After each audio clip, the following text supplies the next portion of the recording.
Hey everyone, either welcome back or welcome to my channel. And in today's video, I want to talk about the importance of routines, kind of get more into depth on why I stress the fact that I need a routine and just why they're essential in my life.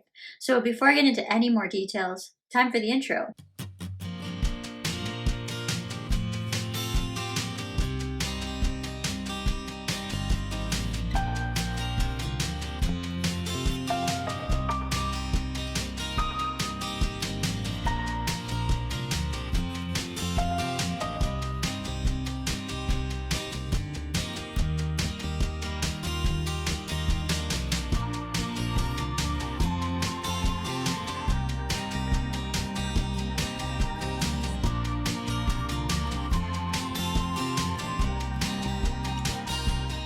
I was just going to do this video on why routines are essential. I've covered routines before. It's actually a really old video. I think I covered it not too long into my channel.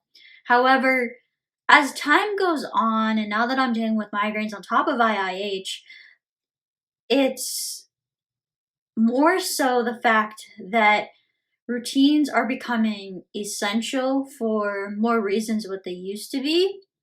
And so I want to just cover this topic in detail and not just do why routines are essential, but also bring in the component of what kind of happens when I break my routine, when routines are thrown out the window because you're having a bad day. All of that I want to talk about in this video.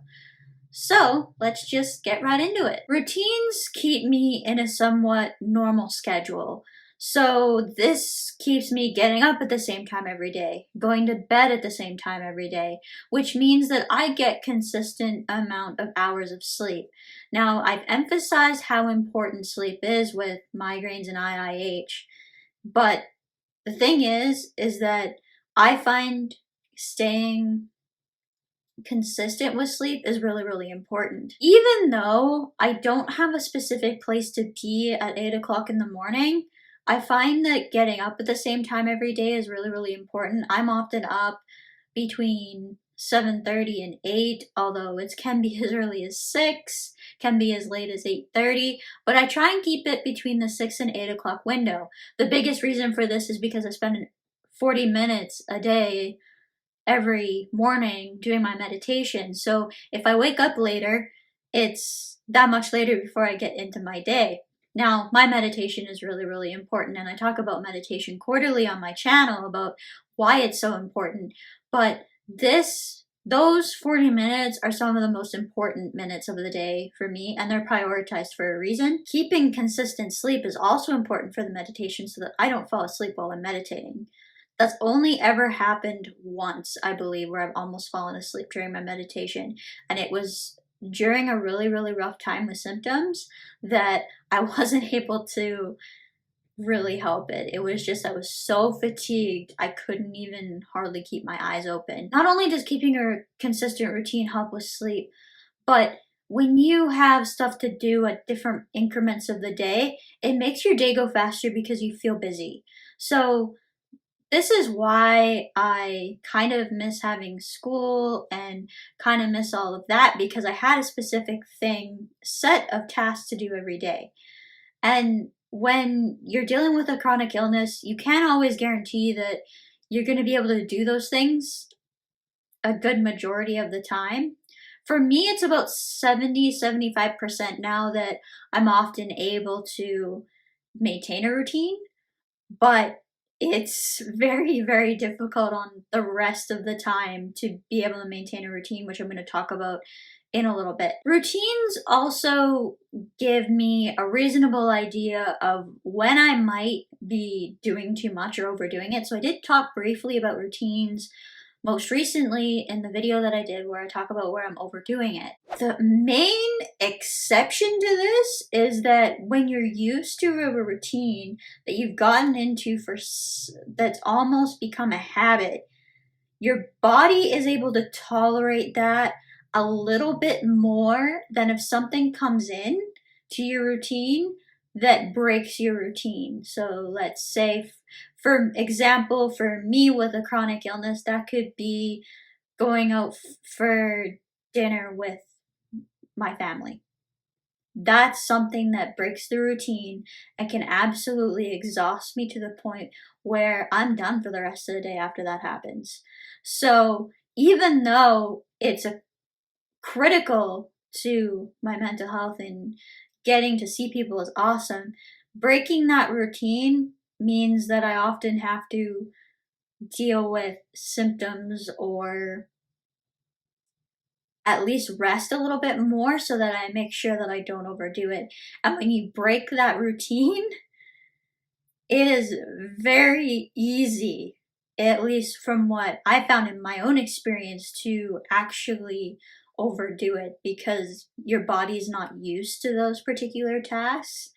And then you have also the extra stimuli from whatever you're doing that seems to deplete the battery a little bit faster. Going out and doing things costs spoons, if you like that particular analogy better. You gotta remember too that thinking back to that video on spoon theory that I did when I covered it, that we may not be working with the same amount of spoons every day.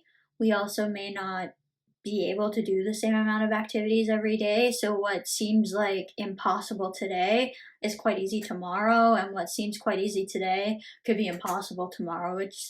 It's all about uncertainty, and when it comes to chronic illness, there's almost complete uncertainty when it comes to routine and what you're able to do. I think with the routines, I know that I often have to tell myself this, and that is don't be too hard on yourself if you're not able to maintain a routine every single day. If I was to be able to maintain a routine for a significant amount of time, it would be a huge accomplishment.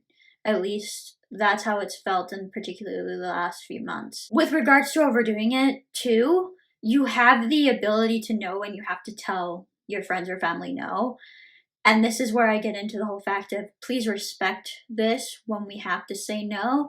It's not easy for me to decline an invitation because you don't get a lot, and you may not get out a lot too, as with someone with chronic illness. So the thing is you do have to prioritize that. And if you're completely just, nope, I've done too much for the day, it's just best to say no, because then you'll be paying for it the next day if you don't do that. At least that's what I found. Breaking a routine with chronic illness is very, very difficult.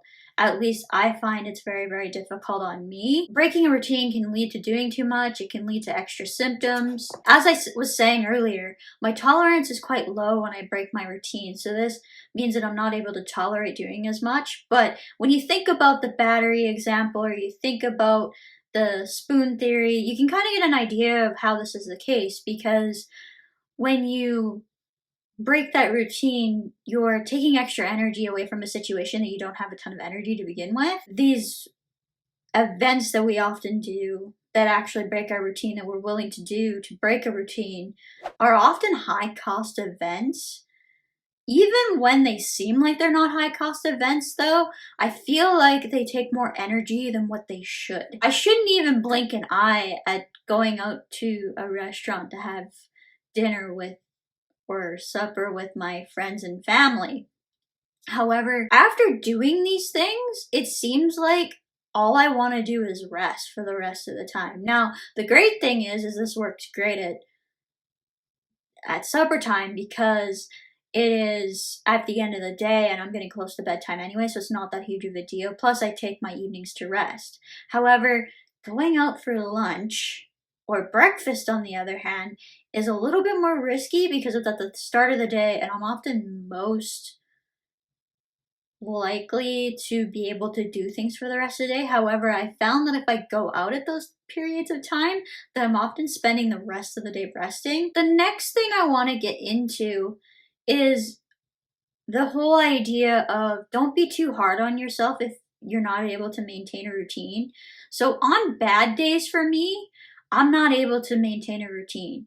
On my worst of days, it's just about getting through the pain and basically trying to be as comfortable as I can. Sometimes I'm not even able to get out of bed. Very rarely do I let myself do that though.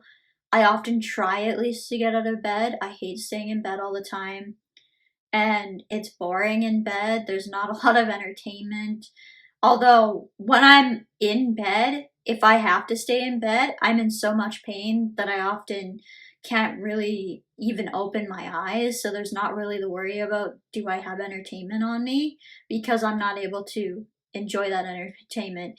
Often at those periods of time, not only am I light sensitive, but I'm sound sensitive to a point. It's just about trying to be comfortable and get as comfortable as I can. So obviously during those periods of time, I'm not going to be able to maintain a routine. However, even on moderate days, maintaining a routine such as having a workout schedule or a filming schedule can be extremely difficult, and I've been having trouble with this especially over the past, I think, 6 months or so is really when it first started. I don't know exactly why this is happening, but I have noticed that it's a thing that's happening. So my next little bit here is going to be get in a workout whenever you feel you can, unless it's the very next day, because I don't really want to squish my workouts too close together. But last week, I had done a workout on Tuesday. On Thursday, which I have set aside to do a workout if I want to, I'm just like, oh, I'll wait till Saturday so I can spread these workouts out. Well, Saturday came along and I had one of the worst migraines I have had in the last couple of years. I think it was one of the worst headaches I have felt since the post lumbar puncture headache that I had. Because I wasn't able to do a workout, I actually could have gotten 2 workouts in last week if I had just done it on Thursday. I cannot be gaining weight. If I gain weight, I'm going to have my IIH come back, and who knows if it'll ever come back worse. And I don't want to have to go through what I went through to try and lose weight again. There are some times when I'm not able to maintain a routine, but the only way I really break my routine is if my symptoms aren't allowing me to do something. If you have any questions or comments, be sure to leave one down below. If you've made it this far in the video, don't forget to subscribe, click that notification bell, and turn your notifications to all so you never miss another video. If you enjoyed this video, be sure to like and share. If you're watching on Facebook or Instagram, be sure to like and follow. And as for now, that's it for today. Bye, everyone.